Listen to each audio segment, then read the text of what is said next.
தமிழகத்தினுடைய எதிர்க்கட்சியினுடைய தலைவர், வருங்கால முதலமைச்சர் அண்ணன் எடப்பாடியார் அவர்கள் இன்றைக்கு நம்முடைய தலைமை கழகத்திலே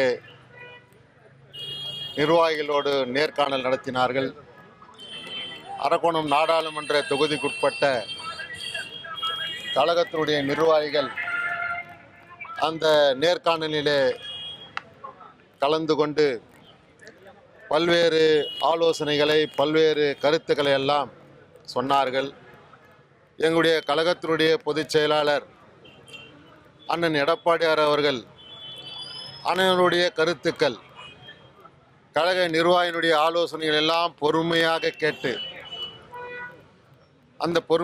கேட்டு அதற்கு பின்னாலே பல்வேறு பதில்களும் அறிவுரைகளையும் வழங்கினார்கள். நான் இந்த நேர்காணலை பற்றி சொல்ல வேண்டும் என்று சொன்னால், இந்த நேர்காணல் தான் வருகின்ற 2026 சட்டமன்ற தேர்தலிலே அண்ணன் எடப்பாடியார் அவர்களை முதலமைச்சராக்கக்கூடிய நேர்காணல். இது வரலாற்று சிறப்புமிக்க நேர்காணல். அனைத்து இந்திய அண்ணா திராவிட முன்னேற்ற கழகத்திலே 23 வருடத்திற்கு பின்னால் நடைபெறுகின்ற நேர்காணல். 1999ஆம் ஆண்டு நாடாளுமன்ற தேர்தலிலே வெற்றி வாய்ப்பை அதிமுக இழந்தபோது புரட்சி தலைவி அம்மா அவர்கள் கிண்டியிலே நேர்காணலை நடத்தினார்கள். 2021 சட்டமன்ற தேர்தல், 2 வருடத்திற்கு பிறகு நடந்த சட்டமன்ற தேர்தலிலே புரட்சி தலைவி அம்மா அவர்கள் முதலமைச்சராக கோட்டையிலே அமர்ந்தார்கள். அந்த வரலாறு இன்றைக்கு மீண்டும் அனைத்து இந்திய அண்ணா திராவிட முன்னேற்ற கழகத்துக்கு உருவாக போகிறது. அரக்கோணம்ல தோல்விக்கு அடைஞ்சதுக்கான காரணமா என்னென்ன நீங்க நிர்வாகிகள் என்னென்ன காரணங்கள் சொல்லியிருக்கீங்க?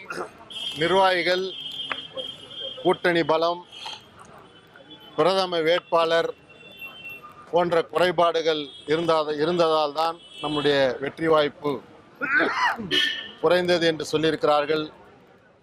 அதையெல்லாம் நம்முடைய கழகத்தினுடைய பொதுச் செயலாளர் கூர்ந்து கவனித்து அதற்கு ஏற்றவாறு வருகின்ற சட்டமன்ற தேர்தலிலே நான் வியூகத்தை அமைத்து தருவேன். அனைத்து இந்திய அண்ணா திராவிட முன்னேற்ற கழகம் தமிழகத்தில் இருக்கக்கூடிய 234 சட்டமன்ற தொகுதியிலும் வெற்றி வாகை சூடும் என்று எங்களுக்கு பூஸ்ட் கொடுத்திருக்கிறார். கூட்டணி தேர்தல் நேரத்தில் தான் எங்களுடைய பொதுச் செயலர் அமைப்பார். எங்களுடைய பொதுச் செயலாளருடைய பாதை தான் எங்களுடைய பயணம்.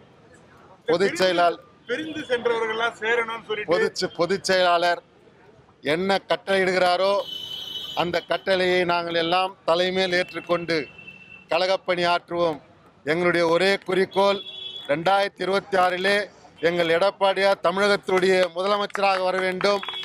இந்த கொடுங்கோல் அராஜக ஆட்சி, மு.க. ஸ்டாலினுடைய ஆட்சி அகற்ற வேண்டும். இன்னும் 18 அமாவாசை தான் இருக்குது.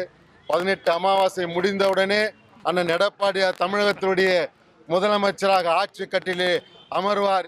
இது உறுதி, உறுதி, உறுதி.